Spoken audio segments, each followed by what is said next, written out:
Salamullah alayhi, and the great event of Karbala and Ashura, there are certain things that very apparently come to the fore in a way that we can't deny.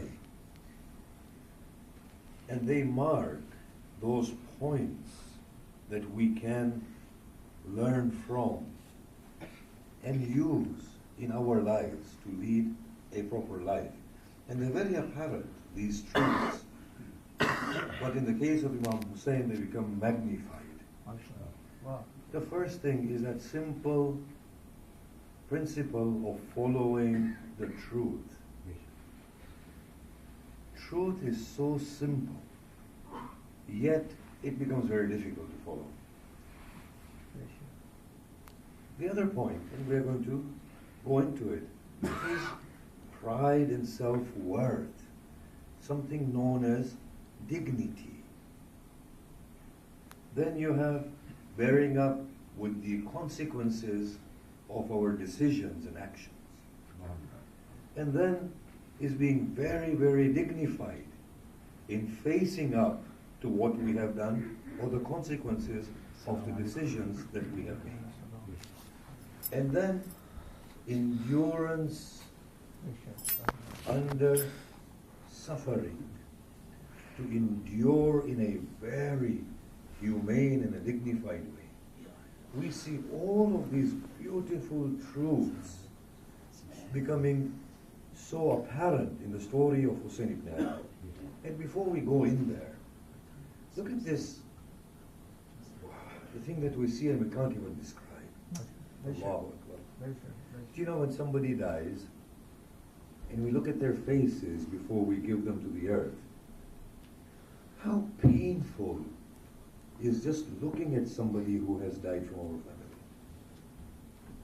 And then when you place them inside when we place them inside the grave, it's a source of solace and comfort. It's honestly a source of solace and comfort.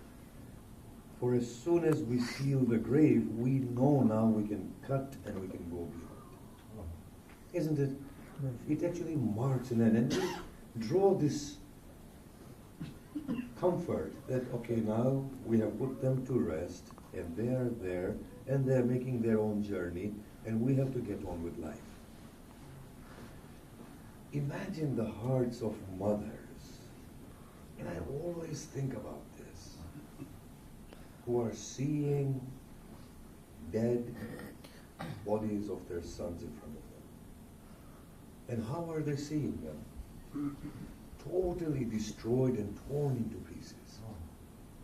Have you ever wondered what it must feel like to approach a body in order to bid it farewell that has no head? How do you at all face such a scene? And then to be calm and dignified about it. No matter how much I think into this, the answer is not there. That this level of suffering, and then to endure in such a dignified manner, not to complain against Allah Jalla Jalaluhu and against Allah's decree. It is so easy for us to say that the head of Abu Abdullah was placed in a golden tray. And Ubaidullah ibn Ziyad, before Yazid, he did the same thing. It's so easy to say this. He poked at the teeth of Abu Abdullah. And he said, "You had a cheerful face, O Hussein," mockingly. And this scene is being witnessed by the daughters of Al-Hussein. Just imagine, how did they bear that scene? The response that Zainab gave, it's very easily narrated. And we say Subhanallah and we are momentarily moved. But truly, we can never, ever appreciate the intensity of what was happening there. He's poking at the face of Abu Abdullah Salamullah alayhi, mockingly saying, "You had a cheerful face." And then he turns to Zainab, my God, and he says to her, "How did you find the decree of Allah regarding your brother?" And at that point, she states, I have not seen but goodness. It's very easy for us to narrate, but it's so difficult for such a thing to be withstood by a human heart. Look at the suffering they are continuously surmounting, and look at their endurance.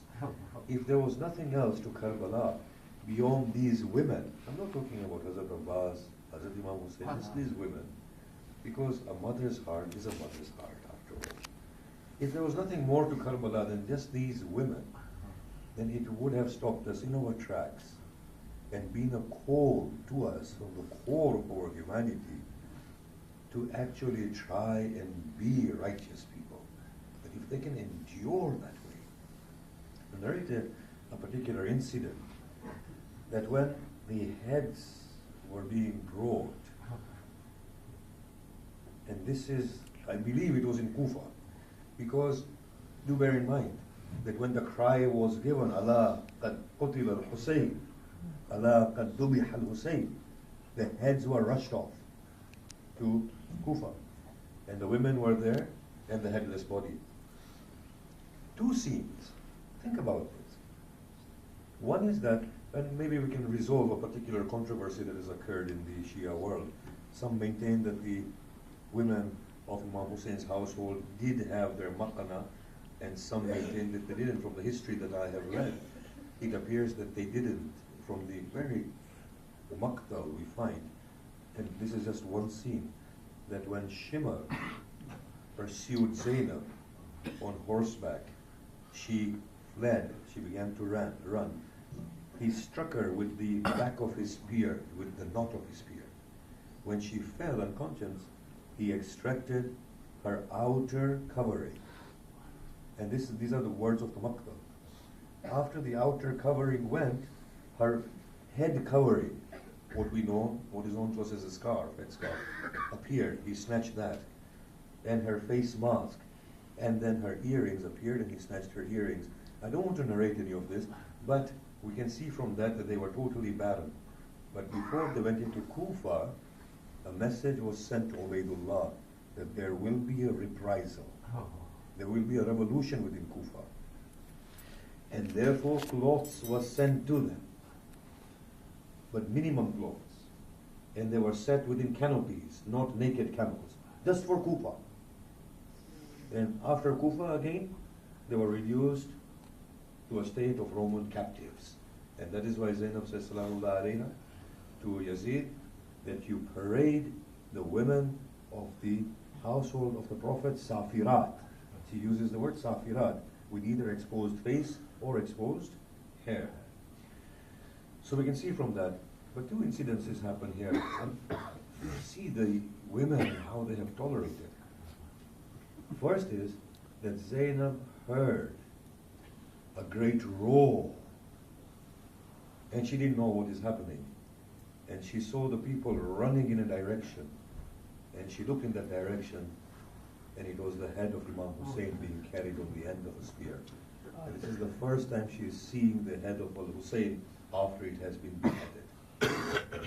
And the grief was such that she struck her head against the pole of the canopy.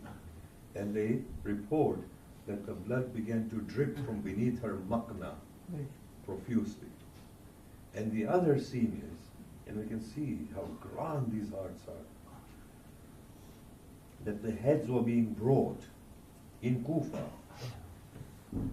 or Sham, and then a head was brought, and the women of either Kufa or Sham, I believe it was Sham, the women of Sham, they cried out, "Oh Allah, let the mother of this youth not be alive to witness this scene." And Layla slapped her face and she said, "I am the mother of Akbar."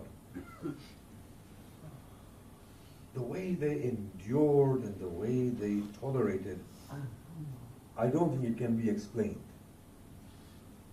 But if we can understand that when a person takes a decision and they live up to that decision, then bear up to the consequences of it, then that is the making of a very dignified and an upright and a righteous human